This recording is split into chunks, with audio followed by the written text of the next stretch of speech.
Hey everyone, welcome to this explainer. If you felt like the sheer velocity of change this week has been giving you absolute whiplash, well, you are completely not alone. Across pretty much every major domain, from artificial intelligence and frontier science all the way to global markets and local policy, the ground is shifting incredibly fast right now. So think of this explainer as your essential, highly efficient survival guide. We've taken the absolute most critical information from this week's executive CTO newsletter and distilled it into this briefing. Basically, it's just another great way for you to get the info you need and get totally up to speed without wasting a single second of your day.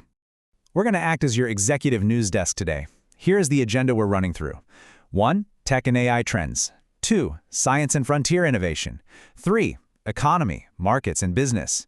4. Politics and public policy. 5. Local Seattle news update. And we'll wrap up with 6. A global sports roundup. We're moving fast, from global heavyweights all the way down to the ground level. So let's get into it. Section 1. Tech and AI trends, from hype to operations. Okay, let's dive right into this one, starting with the major shifts happening right now in enterprise tech. So, what we are seeing across the enterprise landscape right now is a huge pivot. CIOs are no longer just blindly chasing raw model capabilities. Instead, they're actively favoring lower-cost AI models over the premium offerings, like Anthropic's highest-end models, just to keep expenses in check. And why is that? Well, because AI governance and cost management have suddenly become the absolute top concerns. With NVIDIA expected to just keep raising AI infrastructure pricing, the budget pressure is very, very real. So for CTOs, the big takeaway is this: long-term enterprise AI success is going to rely much more on robust platform engineering and strict governance rather than just relying on basic prompt engineering. And you know, this pivot from hype to actual utility isn't just happening in generative AI. Just look at this stark contrast. The consumer-focused metaverse is really losing momentum. For instance, Apple is reportedly scaling back its investments in immersive consumer experiences to shift focus toward AI glasses. But on the flip side, enterprise spatial computing is booming. We're seeing hospitals, defense organizations, and industrial operators becoming the massive buyers here.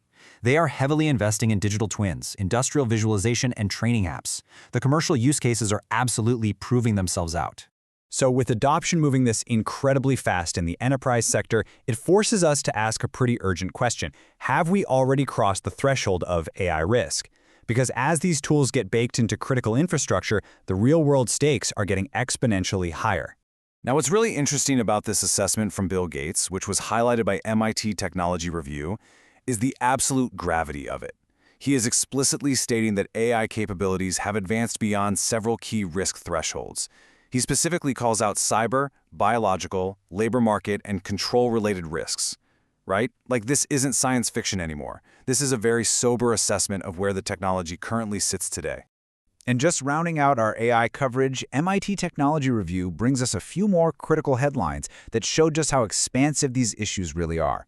We've got the ongoing, highly heated debate over the massive energy consumption required to run these models. Meanwhile, China's AI ecosystem is rapidly advancing, and they're heavily adopting open-source models. And then, on a much more psychological and societal level, there are growing, documented concerns about AI companionship, chatbot dependence, and the rising threat of AI-generated influence operations. It is a massive, complex web stretching literally from our power grids straight into human psychology. Section 2. Science and frontier innovation, pushing boundaries. All right, let's shift gears from software and silicone to the fundamental and biological sciences, where researchers are quite literally pushing the boundaries of reality. Let's kick this off with a mind-bending update in fundamental physics.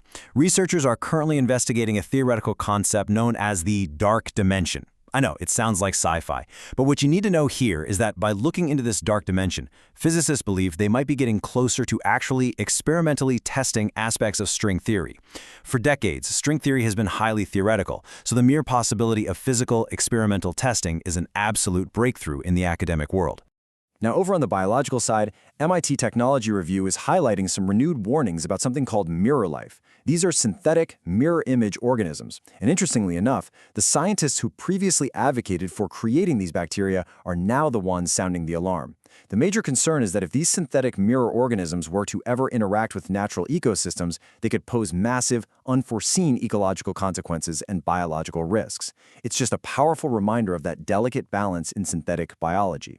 Section 3. Economy, markets, and business. Capital flows. Shifting gears now to the operational environment, let's look at how macroeconomic forces and localized winds are actually moving capital in the market. $80,000. Bitcoin recently rallied right past this massive milestone. This surge is heavily fueled by significant institutional ETF inflows. And while it's important to note these are speculative projections and not established market expectations, one analyst forecast suggests potential targets of up to $150,000 by 2027. Digital assets are undeniably commanding major institutional attention right now. Hit you with another massive number here, but this one is a huge local win. $245.2 million. This was awarded to the University of Washington and Twin Strand Biosciences in a major DNA sequencing patent case. It is a phenomenal injection of capital and just a massive victory for the localized biotech ecosystem. So the crucial point is how all these disparate threads tie together as indicators of massive physical and financial infrastructure scaling.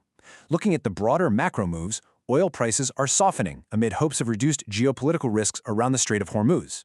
Everyone is laser-focused on upcoming inflation data. In the tech sector, NVIDIA's earnings are positioned as the ultimate catalyst for AI-related equities. Meanwhile, physical infrastructure is expanding rapidly. SpaceX is planning a major new launch facility down in Louisiana to drastically increase capacity. And finally, we're seeing SBA-backed financing programs aggressively targeting technology companies to help them scale out their teams and server capacity. Section 4, Politics and Public Policy, Regulation and Labor. We're going to pivot now into the complex world of public policy and how these shifts might impact the landscape. Here's your rapid-fire, strictly neutral policy briefing. On the regulatory front, the EPA is proposing actions that may actually reduce emissions disclosure requirements for certain data center operations, and this is right in the middle of the ongoing debate over AI's environmental impact. In immigration and labor, we're seeing higher proposed fees for H-1B visas, raising some concerns about the impacts on the research and tech sectors. Internationally, Canada has announced tariffs on various U.S. goods in response to existing trade measures. And in general politics, we are tracking concerns over fake election polling content circulating online, as well as the results rolling in from the South Carolina Senate GOP runoff. Section 5, Local Seattle News Update, the ground level. Let's bring this briefing a bit closer to home for our Seattle-based professionals. What is happening right now on the ground? The lead story from Axios Seattle focuses on the really high-stakes labor negotiations between Seattle Public Schools and the Teachers Union. As you can see, the parties remain deeply divided.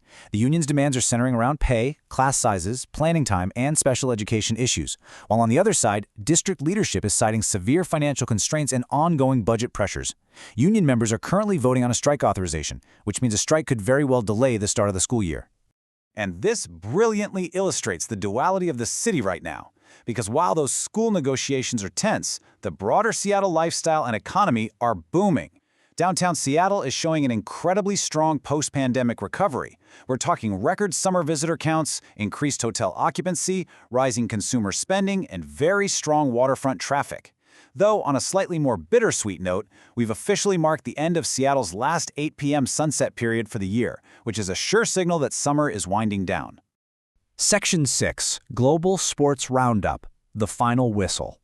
To wrap up our briefing, let's step away from the heavy executive topics and decompress with a quick sprint through the global sports landscape.